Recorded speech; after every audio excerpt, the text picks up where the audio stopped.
And welcome to Welcome Home Radio. The waters in the mortgage industry can be pretty muddy, whether it's investing, leasing, renting, home insurance, or myths and misconceptions. Welcome Home Radio has the answers for you, the consumer. And now, to help you make the right home buying decision for you and your family, here are your hosts. And welcome to Welcome Home Radio, where real estate lending and learning come together. This is your mortgage market update for September 2nd. Stocks are higher this morning and bonds have moved a little lower. This is all due to the employment numbers. The ADP employment report showed there was a gain of 428,000 jobs in the month of August. This is half of what the expected number of 900,000 would be. There was an adjustment in July's number, only moved up 50,000, but again, still showing a slower than expected recovery. Small business added 52,000, while large added almost 300. Educational health services were at 100,000, while leisure and hospitality led the way with 129,000 jobs. After losing 19.7 million jobs in March and April, we have gotten back 8.5 million. ADP stated August job showings demonstrate a slow recovery.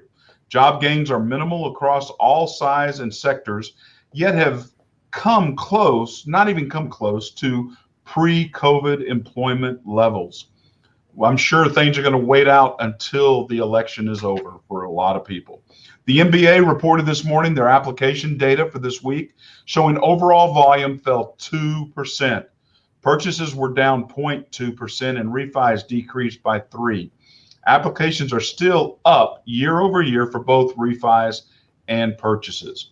And joining us today is our wonderful friend, of course, Alan Pace with Fathom Realty. Alan, great to have you. And I think we're going to have Tom coming back with us, but our special guest today is Robert Mesh, aka Smoker Broker. Guys, how are you? Doing well. How are you? Oh, blessed today. Blessed to have y'all on. Robert, thank you so much for joining us today, because I think today's going to be really interesting for us. And again, listeners, if you have a question, put a comment in there, or you can call us. And I'm sure that number is going to flash up here real quick. We'll try to answer your questions. But today, we're going to be talking key topics and issues in the real estate market. And I want to start off the questioning with something a little bit basic.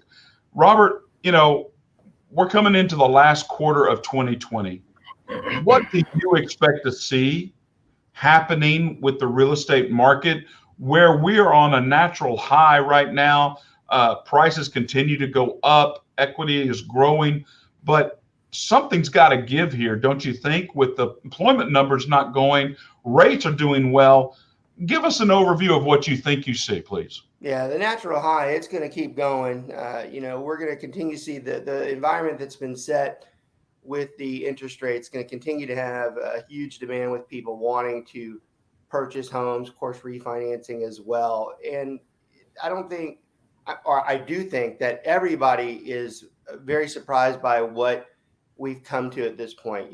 When we started in March, the first week of March, when COVID really started to hit home, I always attribute that to the NBA when they shut down, because that's really when everything just started to collapse there.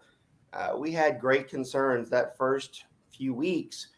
We, lost a lot of deals. A lot of people pulled the brakes on, and the immediate thought was, hey, we have some big issues, and this is a concern. Most of the brokerages immediately started telling their agents to scale back, to start cutting costs, because it was in panic mode, as it should be. But a weird twist, after 30 days or so, people started absorbing the fact that life does move on, even if it's contained. And I've been on a lot of shows over the last 6 months. I've had a lot of people ask me the question, why is it that we're experiencing this massive influx of purchases? And honestly, I think it's a weird answer, but I said it in March. I predicted it in March. And I think I'm right to this date. I said in March that there could be a very euphoric end to COVID. Now, that's not to discount the amount of horribleness that it's caused. And of course, the families that are affected by anybody that has died from this. There's nothing to take away from that. But there are silver linings into COVID, and the fact that COVID has, in my opinion, readdressed people's lives in a way that, hey, I'm going to live the best I can the time that I have. It started making a greater appreciation for life, and what I believed was going to happen, and it's shown to have happened, was a euphoria that, hey, look, if I can get past this, I can get past anything. This is the worst thing that's hit the globe. Well, some people would say ever.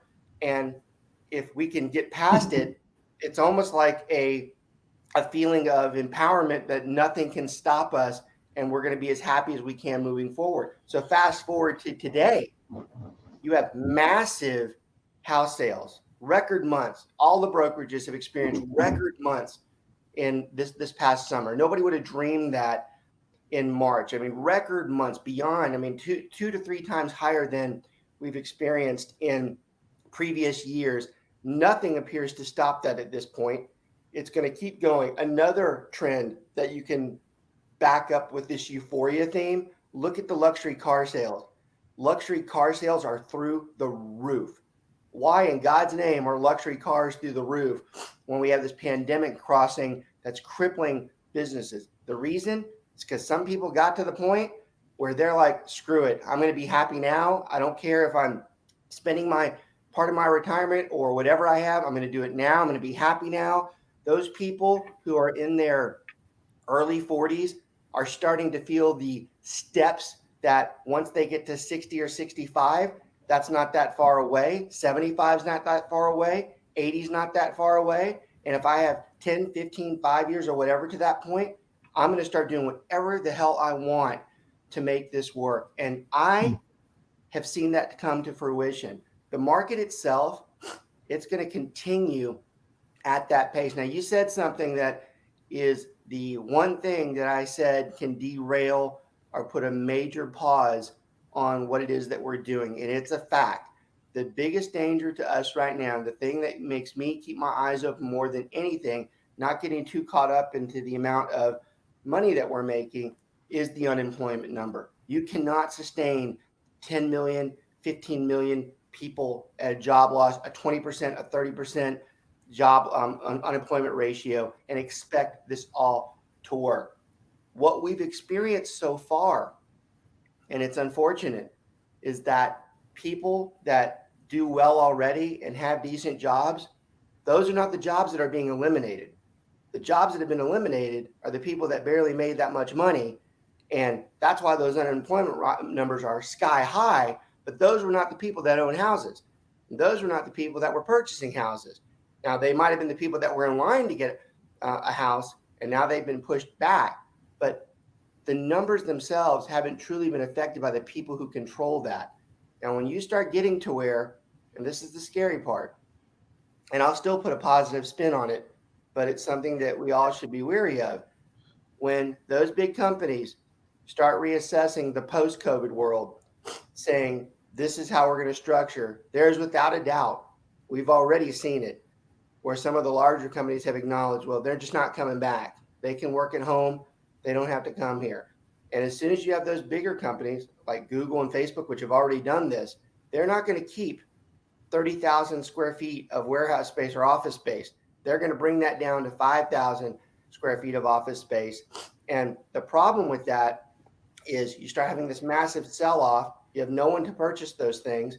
You have all the retail and the restaurant around there that depends on those people to go to work, not getting those funds. Then you have the middle management. So you have the guys that are making like $75,000 to $150,000 a year.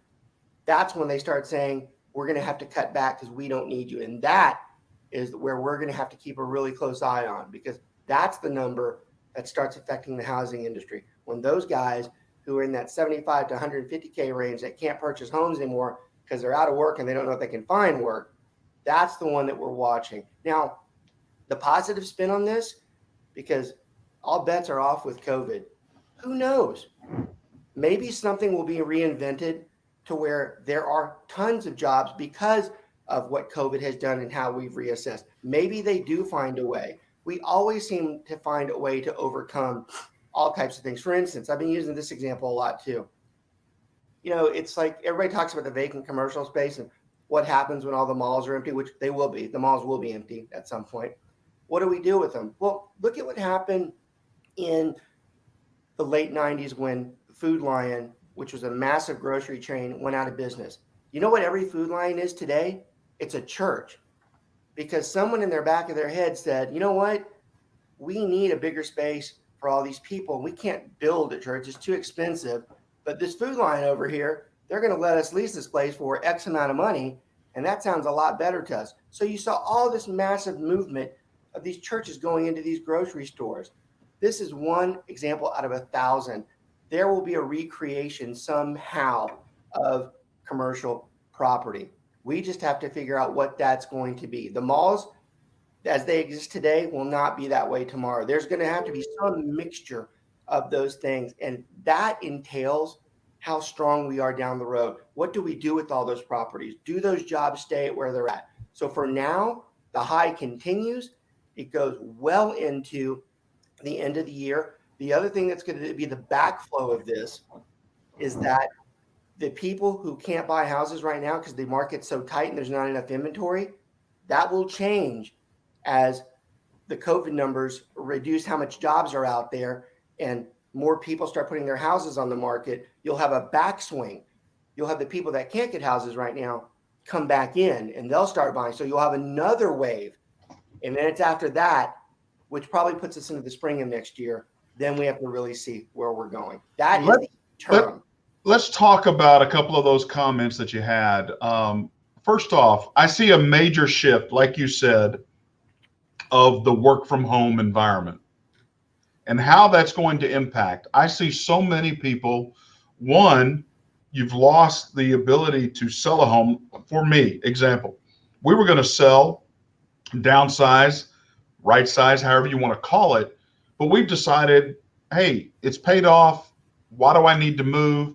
And I'm going to spend more money finding something smaller where I want it at the lower maintenance right now. I'm not going to do anything right now. I'm sitting pat, okay? Right. But my wife suddenly, who was going to retire in January, she's forced to work from home. She loves it. She's made up her own office. She's done all these things. Guess what? She's got another 3-4 years now. She's encouraged to work from home, continue her work. Not a problem. This shift where the home is becoming more important, upgrades, because my goodness, every time she's at home, she's finding a new project for us to get done on the weekend. We got to do this. We got to do that. Window sales to guttering to patio to, whatever. I just see this major shift. And I also see a shift in, like you said, large businesses saying, oh, we don't need you in the office anymore. And you know what? No, you don't have to live within 5 miles of the location. You can live anywhere. Right. And to me, all of a sudden now I can go and decide to live wherever I want. Do you see a change in that maybe that small town USA can have, I can move there, live there, but still work at the job, pay my income that I was. Does that not seem, is that going to be impactful as prices continue to go up? There's two parts to that question. One, you are right about some people where they're saying, I'm just going to stay where I'm at instead of moving on. Now, you're in a different case, though. I can't remember if you're an empty nester yet or if you're about to be an empty nester. We've been an empty nester a long time. Okay, so you're a little bit different than a lot of people that are out there. You are right. There are a lot of people that are just like you out there. But what we're also seeing, and it's the same tone that you used and the exact same reason, those people that are now staying at home that both had working spouses, they are now getting to the point where this house is not big enough and we need a bigger home. We've already seen this is already so fast forward. New construction, who's usually 7 months behind those trends, they've already altered their floor plans to where almost every builder has a floor plan right now that says this has been dedicated as a dual home office. So we're actually seeing both ways. We're seeing a growth in home sales for people who are like, hey, look, you know, we're going to have to we need something bigger than this. I can't be doing my stuff in the kitchen and you coming in and out. And that's happening a lot. You have a lot of spouses right now. You know, one of the biggest fights right now in the house, who gets the office and who doesn't.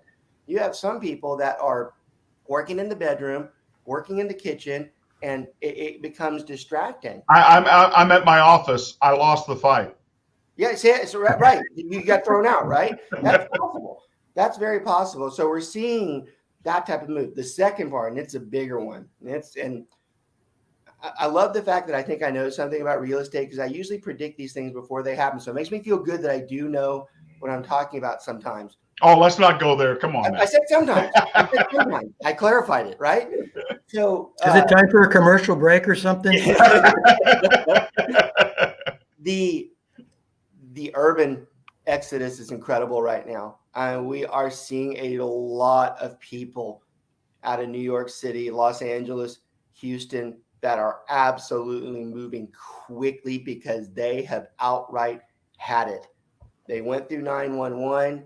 They've gone through all the adjustments through that. They've continued to have issues. Now they have what's been a fear for years in a city of such size that such an pandemic just literally spreads, and there's no defense in a city that large where people are literally hitting elbows every 5 seconds. And those people have finally had it. You know, the 911 was a good shot to them, but they're like, you know what? That was a one-time thing. They know that this is not a one-time thing. It can happen again. It will happen again.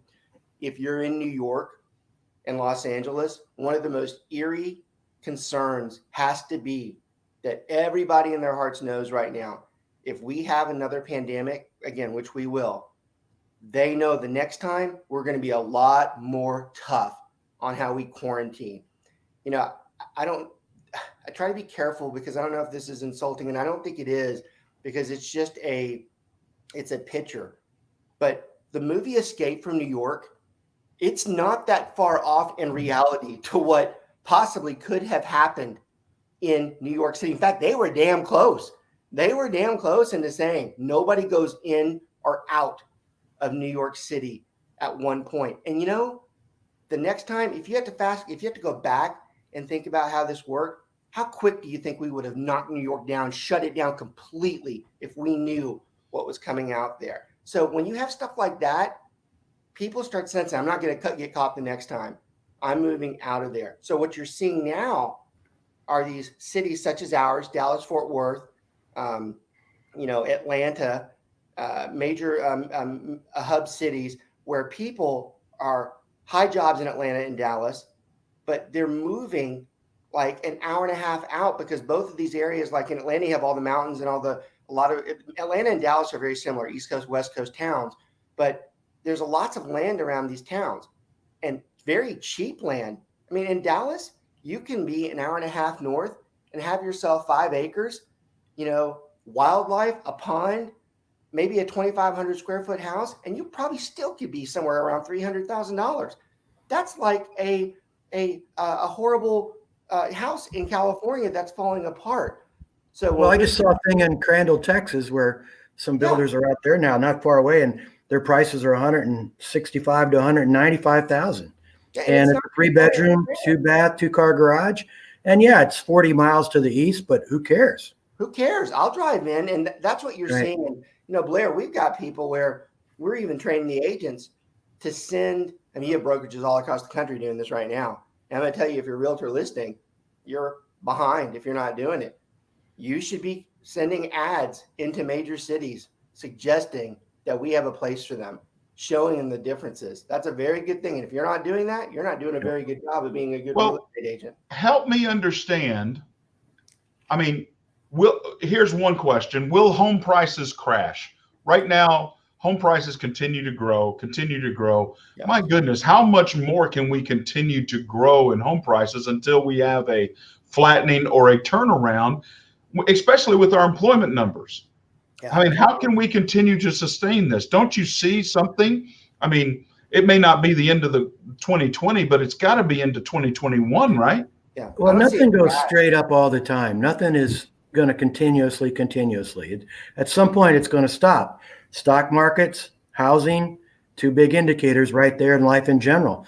But as far as a national crisis or, prices are going to tump, I don't think so. But, really nobody knows, but I don't think so. No, people need a place to live, especially now when they're working out of their homes. So I think the housing market's fairly well insulated right now. That's well said. He's right on both points. So the market is and always has been and always will be cyclical. It goes up and it goes down. If you look at the stock market from 1950, it does like this.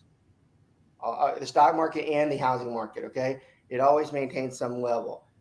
Yes, we're in an all-time high. And when you're at an all-time high, the only way you can go is down.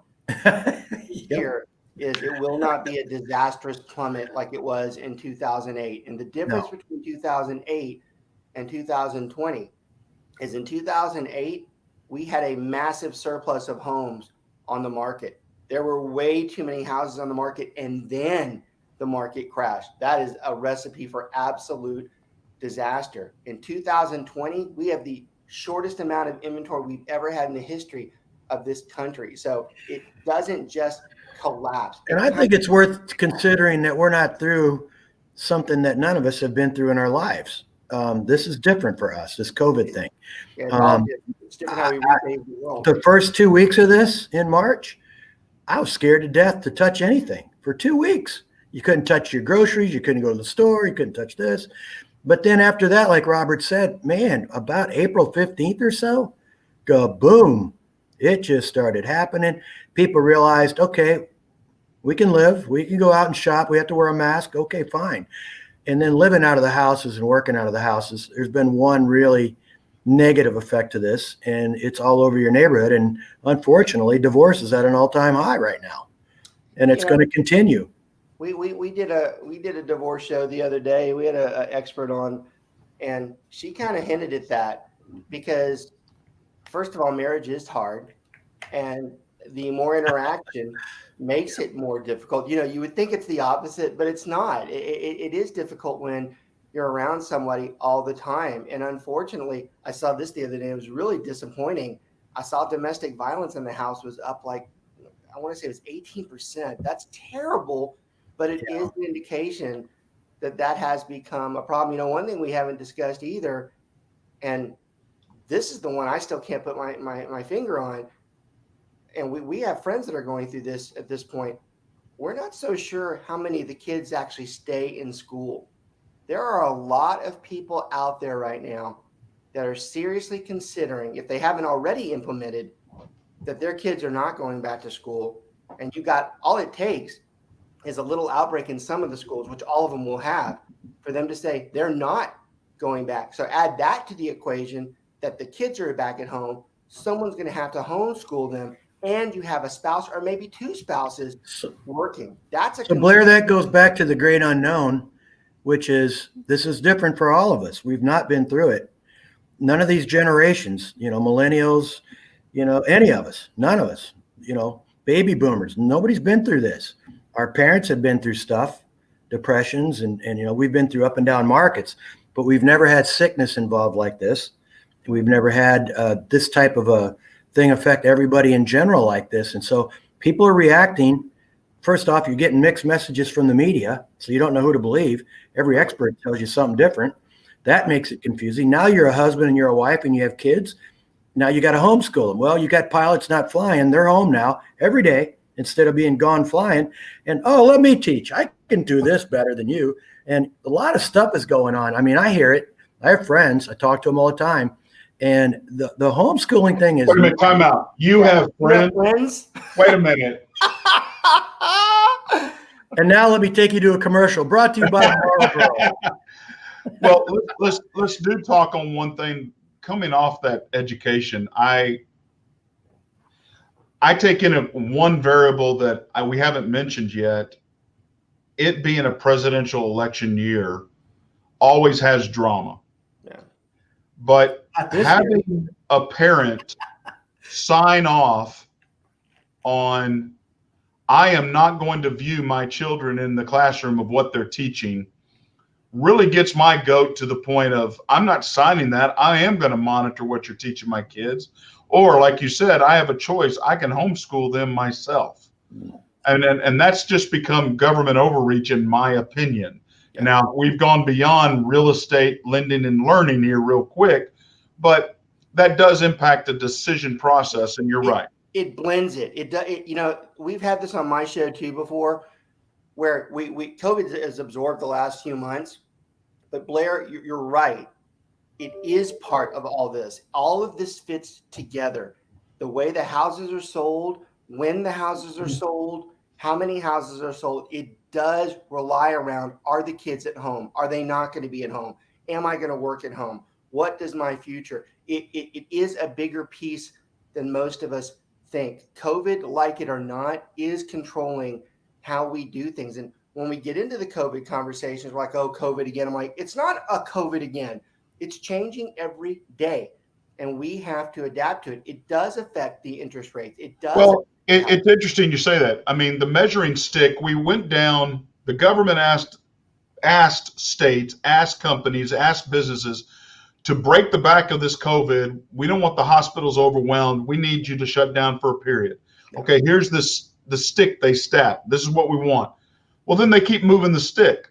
Yeah. And to me, when are we going to stop the madness of moving the variable that we have no control? To me, everything we're talking about, it may be defying COVID, but it's really, what is our government going to ask us to do more of? I think the antidote to that is in the people themselves. And I got to tell you, one thing that's, again, I've tried to find a lot of the silver linings in this entire period.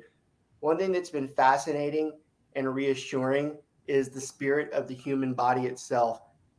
People are very intelligent in general. The world is intelligent in general. They are able to react. They are able to find ways to get past this stuff. One of the most interesting things is that the government, and it doesn't matter what party controls, the government is the government. That's everybody involved in there.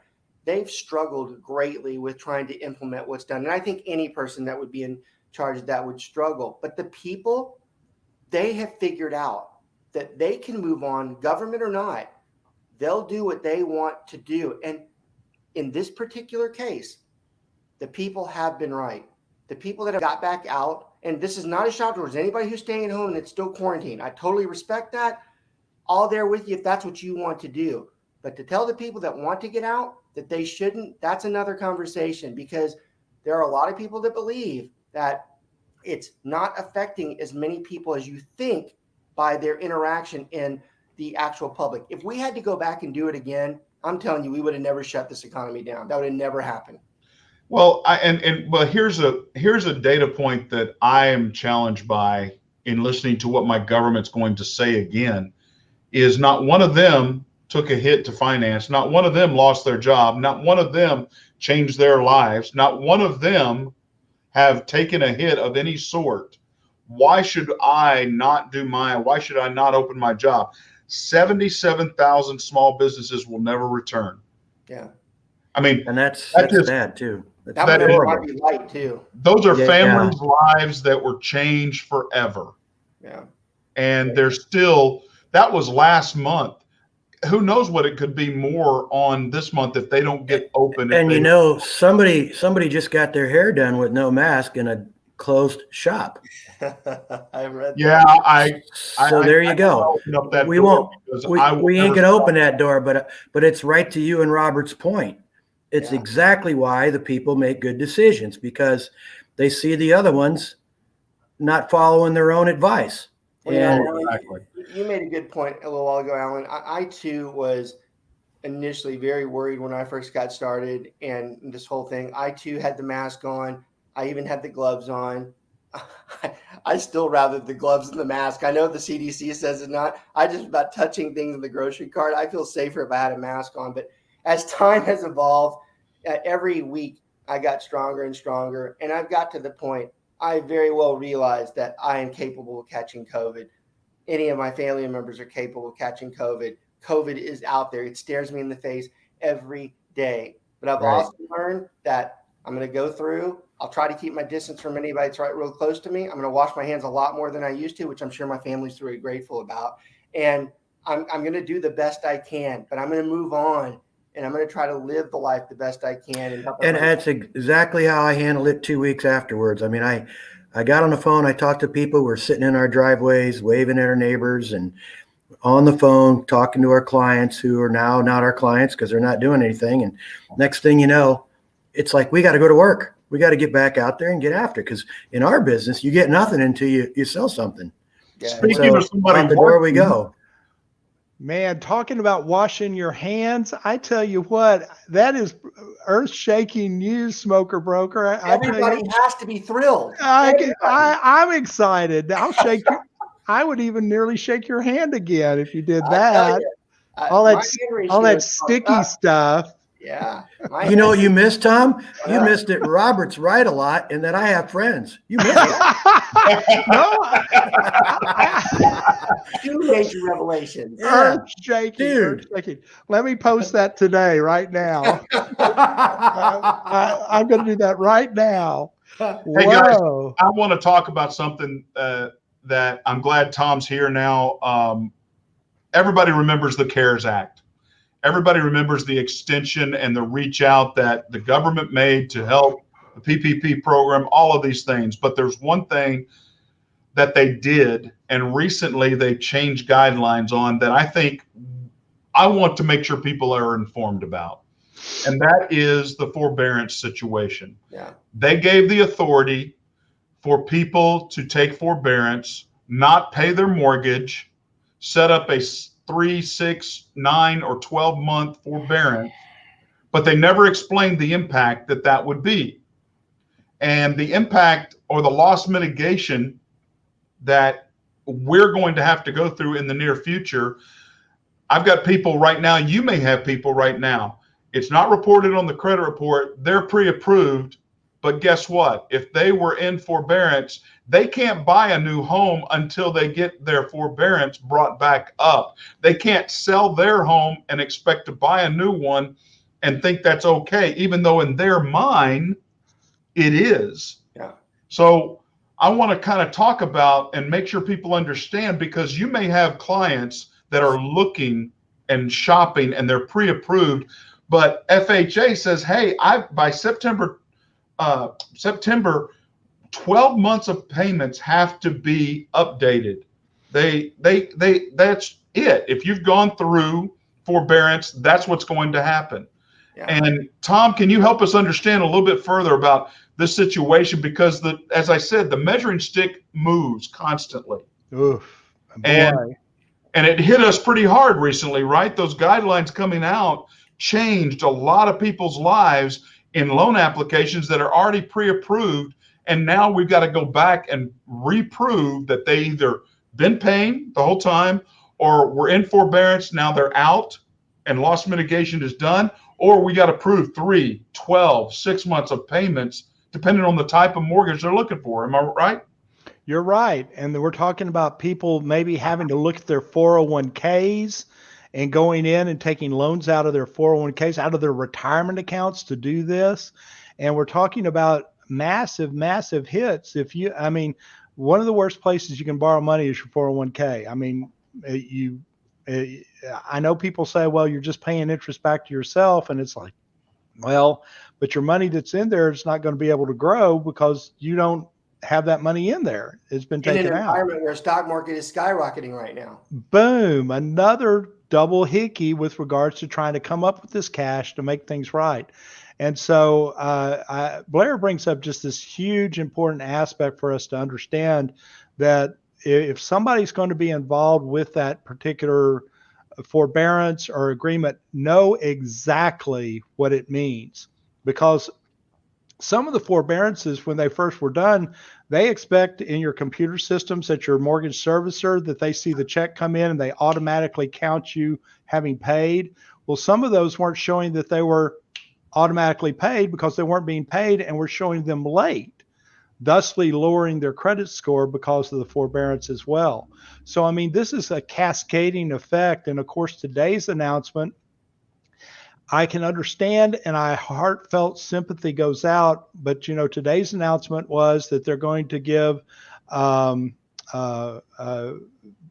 they're going to stop doing. They're going to give, what am I looking for? Moratorium on foreclosures and evictions. They're doing moratoriums on that. I totally understand. I don't want a bunch of homeless people running around the United States. My parents used to tell me about stories during the Depression of people coming up to my grandmother's back door and asking for food. I totally understand that, but you've got to think on the flip side of that, the investors that own these properties, of course, I'm one of those people. I have this investment situation and people don't have to pay me and I can't get them out. Yeah, so we need to talk about that, because first of all, I read that article this morning too. I've got tons of investor friends that have massive amounts of investment property, and these people right now feel like they are in harm's way. One thing you didn't mention in that article today that I found just significantly concerning, it's who is the one that's pushing the initiative. It is the CDC, who has been given power by the United States government to enforce that you cannot evict somebody. Can you imagine? Are you imagining that you own property right now? You have someone that's not paying rent, and the CDC, the people who can't even control the biggest pandemic in the face of this world ever, is telling me financially what to do? I've been waiting. You want to talk about a riot? I'm waiting for that riot, because there's got to be people today that go, who the hell is the CDC and why are they telling me what I can and can't do? Their one purpose is to protect the world from disease. And look what's happened. My God, that is concerning in itself. They are the ones telling people that they cannot be evicted until the end of this year. And you were talking about people moving out of major cities. Yeah. So look at New York City, one building, 2,000 people in it. Yeah. All renting. Yeah. I mean, it's going to be a mess. Then they put in there to make the investors feel better. They go, well, we didn't say they didn't have to pay. They have to pay whatever. I'm like, how the hell do you have a criteria that says I have to pay whatever? What is whatever? $5 for my pack? Well, here you go. I tried, but that's the best I can do. Who are these people? My God. Well, November 4th, it all goes away. Hang in there. Except the virus. Yeah. Except people dying. November 4th, that'll go away too. You watch. It's a sick world. Literally, it's a sick world both ways. Well, I hope we have emphasized to people that are in forbearance or they think they're in deferment like a student loan and it's just going to be put on the end or anything. It is a much bigger deal in the real estate world. Right now, real estate is still the #1 investment opportunity pick by consumers. Will this change? Will this change in this last quarter of 2020 or into next year as real estate continues? It's got to change, doesn't it? With all of these issues, all of these people, all of the guidelines changing constantly, staying on top of it is crazy. We're having challenges just right here. I can't imagine what's going on out there and the assumptions that people are making with their own wisdom. Yeah, I feel comfortable that the rest of the year stays status quo the way it is. The conversation that you're making comes into play mid part of next year. That's where we're going to really start seeing the result here. I don't see anything changing in the next 6 months. Well, Robert, I'm not disagreeing with you, but I am going to tell you, out of 36 pre-approvals in this office alone, 7 of them have gone away now because of the new guidelines.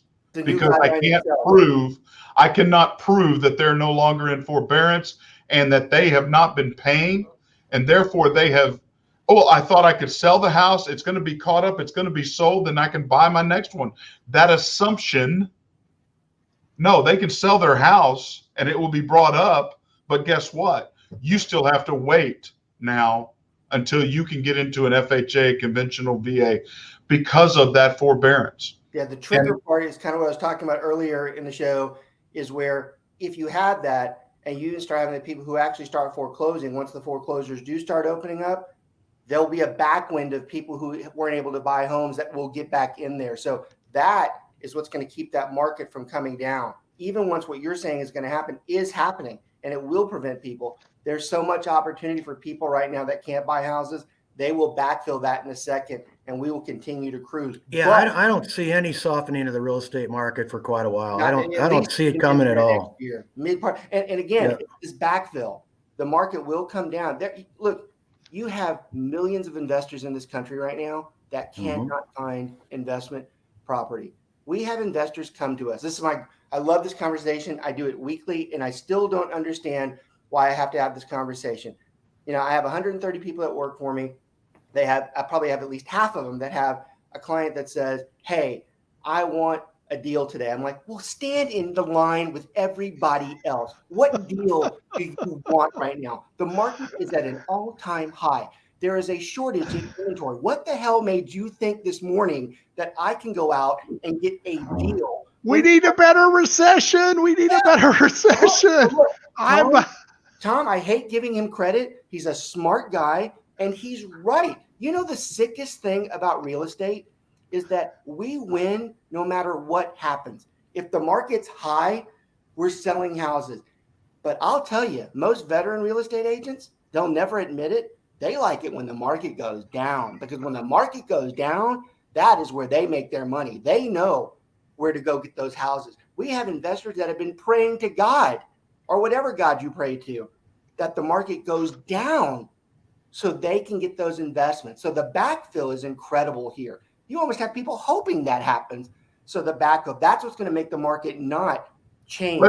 Let's bring up one thing. We talk about supply and demand, and we talk about we're on a limited supply right now.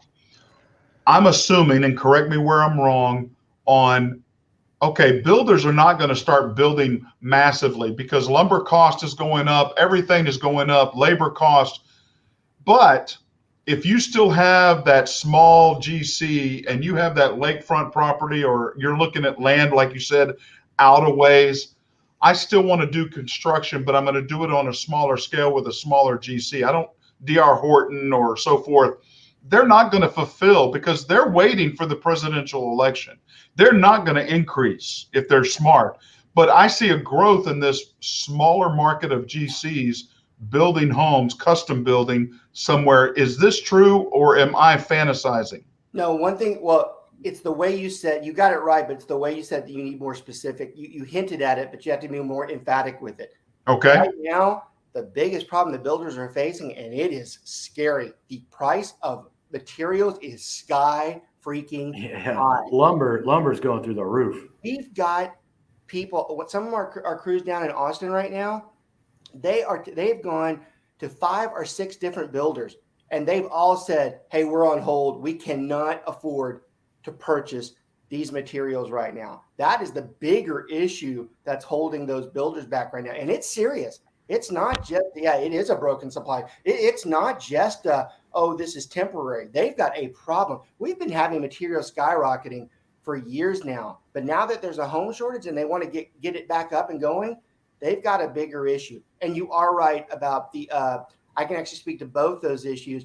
You're right about the GCs too. 2 of my personal friends who are custom home builders, they have actually said what you just said. They have shifted their focus on massive remodels. They have gone to where they're not so much concerned about building houses, but if we have anybody that wants to redo their kitchen, their master baths or beds, that's what they're doing. So you are absolutely right. You are seeing an influx of those people growing at this point and starting to focus on those pieces. And this also goes back with where you said the people that are deciding to stay home, they're going to go ahead and make the updates to their house so they make it the house they want to for the next 10 to 15 years. And that brings up another thing that's kind of broken right now. I mean, go to Home Depot or Lowe's. They're out of a lot of stuff.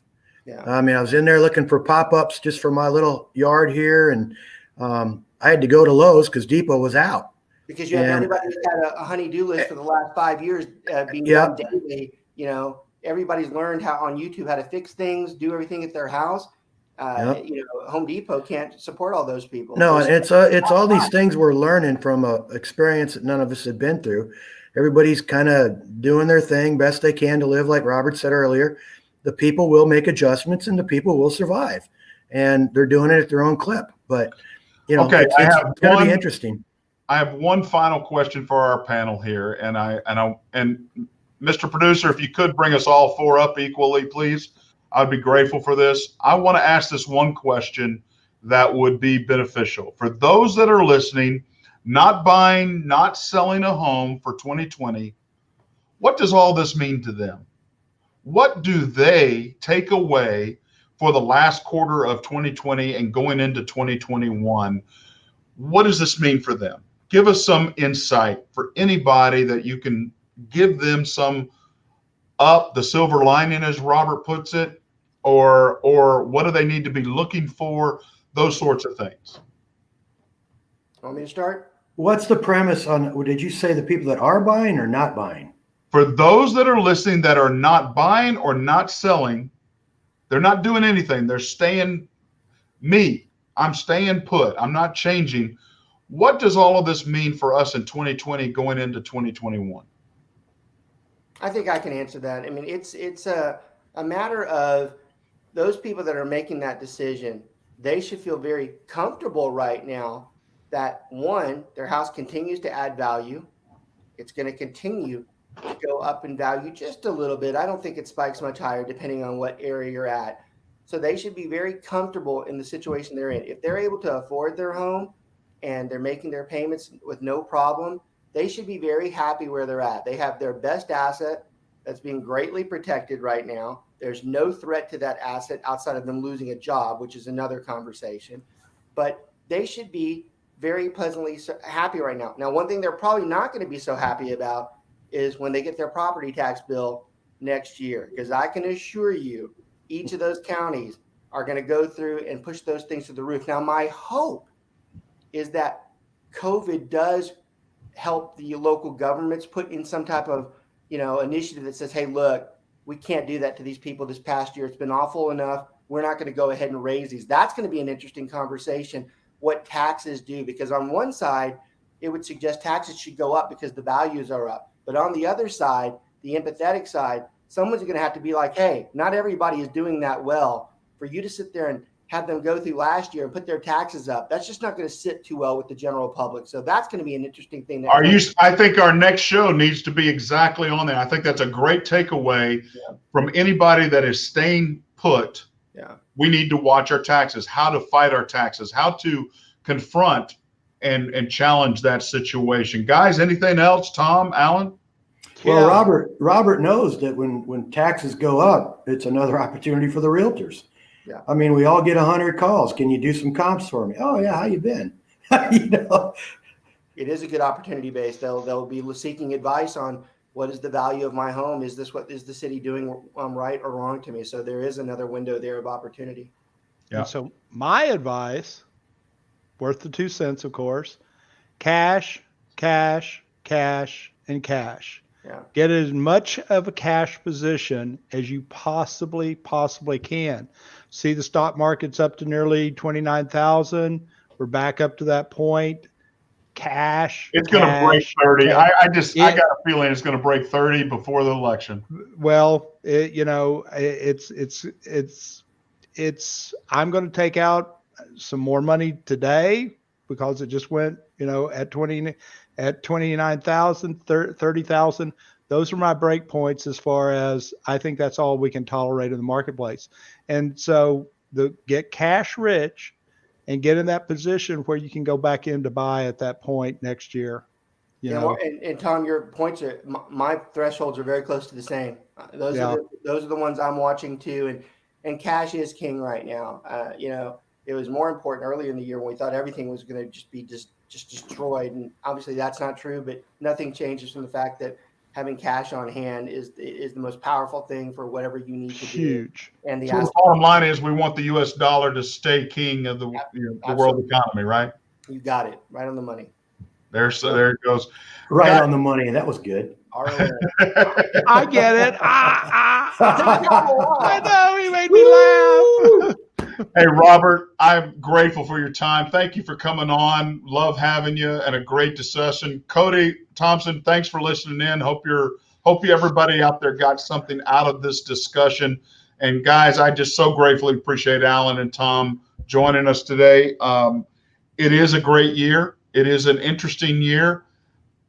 keep asking questions, keep gaining in wisdom. Don't rely on your own understanding, please, out there, that you are doing your research for you and your family, because it's going to be still a difficult time moving forward.